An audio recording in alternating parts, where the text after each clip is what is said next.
Hi, I'm Pickles. In this video, I'm gonna share with you how we save about 50% of our monthly income. So just a brief background, about a month ago, my husband and I decided to jump on the fire wagon, and on our way there, we have started to do some baby steps in order for us to reach our financially independent, retire early. So yes, let's jump on to number one. Number one is all about mindset. Now it really does start from you. Under mindset, here are a couple of things that you might want to think about. First key lesson is to understand your wants versus your needs.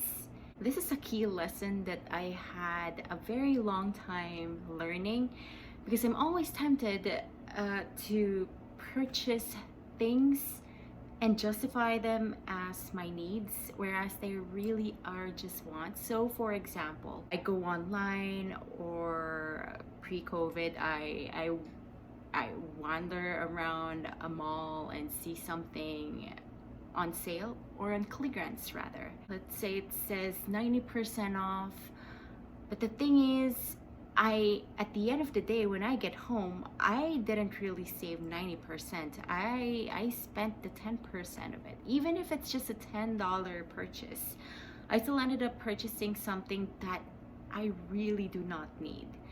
Now, this might happen for a couple of different scenarios. It can be a kitchen item, it can be an unnecessary clothing purchase, or a furniture purchase.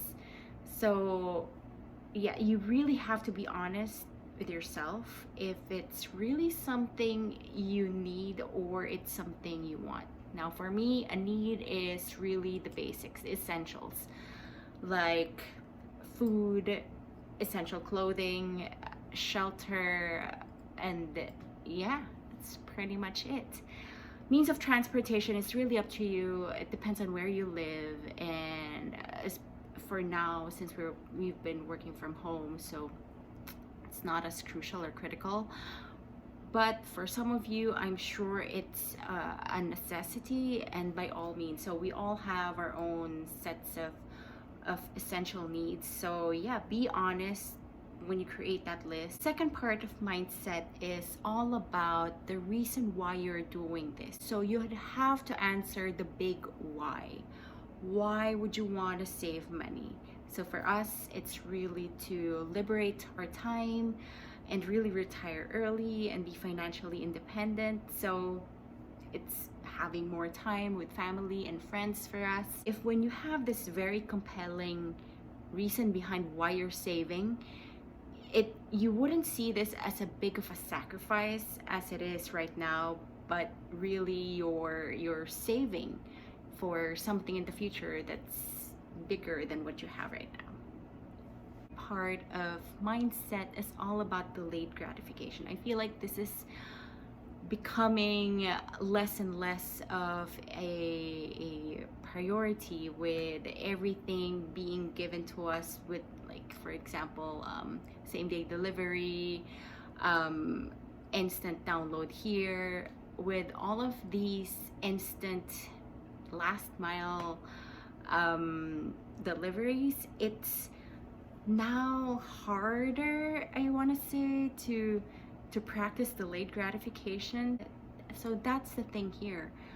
When you save up for retirement or being financially independent, it's really gonna take some time, and for you to persistently go through the time before you reach that point, you'd really have to have the discipline and the perseverance for it. It will all be worth it once you reach your goal.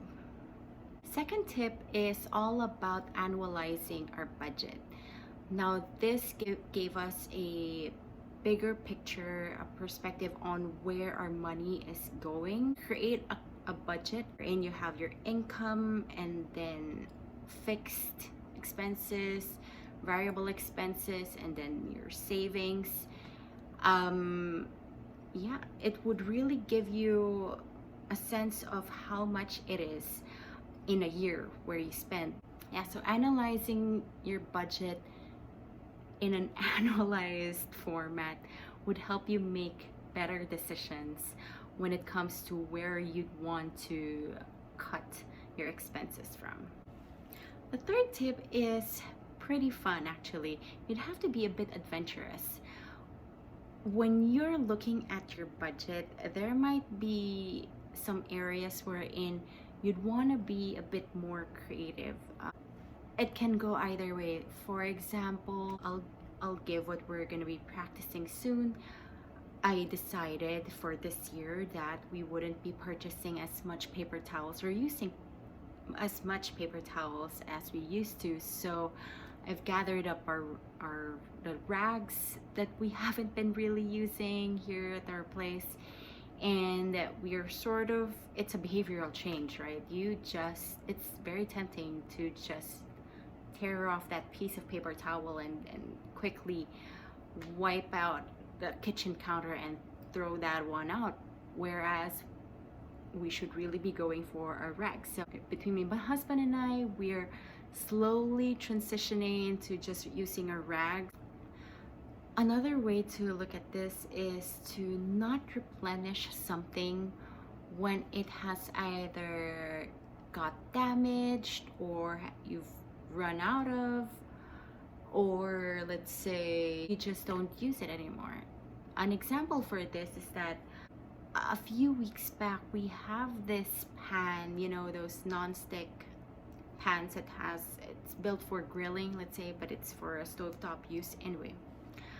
So it has come to a point wherein the non-stick surface has chipped away slowly.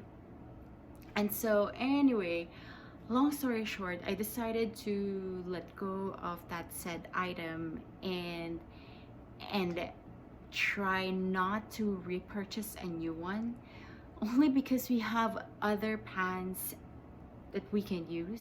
We can use our regular non-stick pans, even without that grill feature.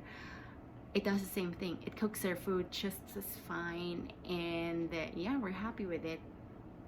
It would also let you stretch and utilize your current items even more and make you think how you can make the same item serve you in multiple ways. In other areas you can apply the same concept is, let's say for clothes, a piece of clothing has had a tear and you'd have to let it go. Try not repurchasing or replacing that same item. Or maybe it can be a pair of jeans. If it's something that you have to let go, maybe try not repurchasing the same thing. Number 4 is the most helpful tip that when we applied it to our finances, it really greatly helped us. It's all about automating your finances. Automate it as much as you can. We automate it for our bills, we automate it for our savings, we automate it for our expenses. Thank goodness for technology. It allows us to do those things from the back end without really seeing it. There's a phrase, right? It says out of sight, out of mind, out of consideration. So yeah, letting those happen at the back end, being automated, would really better your financial health right away. So yeah, after you've annualized your budget, you've trimmed where you can, automate all of those things as much as you can. It's also interesting how you gain control of your money when you automate your finances. It gives you control where you want your dollars to go. So yeah. Last but not the least is being mindful of lifestyle creep. Now, I can also fall into this trap of sort of upgrading here and there whenever I get a bonus, or especially this year, I'm feeling this at the start of the year. You just got this pay adjustment, and so there's a little bump there, and you feel like, maybe I can eat out maybe a couple more times in a month or something like that.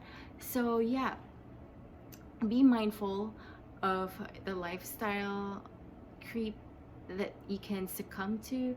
And not only that, so there's one thing about your pay. Let's say that you're getting more money or you're getting more income.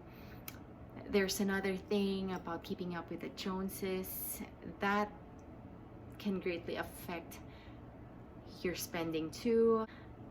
And I would suggest if those extra money is coming in, go back to number 4 and automate that. Include it, bump up your savings, and so you wouldn't feel that extra money coming in. Now, at the end of the day, I must say, you're on a personal journey of putting your financial path in order. I say here we save about 50%. There are a lot of other people there who are saving 70 to 90% of their income. Now, don't feel pressured. Don't be locked in on the percentage and how much you spend. Each one is on their personal journey to financial health. Each one is on their specific situations and needs, and you'd really have to think about what's important to you. What do you value most? What are the things at the end of the day would make you happy? I've come across this line. I forgot where I read it from, but thank you to whoever wrote this. He said something like, when you're 20 years old, you always think about what other people would think of you, and then when you're 60, you'd realize that other people only care about themselves. And so don't feel the pressure of having to save so much. You should be saving this, you should be saving up for this, you should be spending for this and that, or you have to purchase the same thing because that's what your friend or neighbor is using. Really, you don't have to prove anything to anyone. So yeah, you do you. I hope this helps trigger maybe some pockets or areas in your life wherein you can save a bit, because it's still, every bit counts, and whatever you don't spend on something unnecessarily is money saved and something that could grow in the future. When I say savings, I hope it splits into either your cash reserves of, let's say, for an emergency fund, and that you're investing it for the future, and make sure you're putting your dollars to work so that you're not losing out on inflation at least. And yeah, please like this video, and I hope you found something very useful and can apply to your life. Subscribe to my channel for more videos like this, and please comment down below what's the one main thing that helped you save this year. It might be small or big, however, any bit helps. And so yeah, thank you for watching. Bye.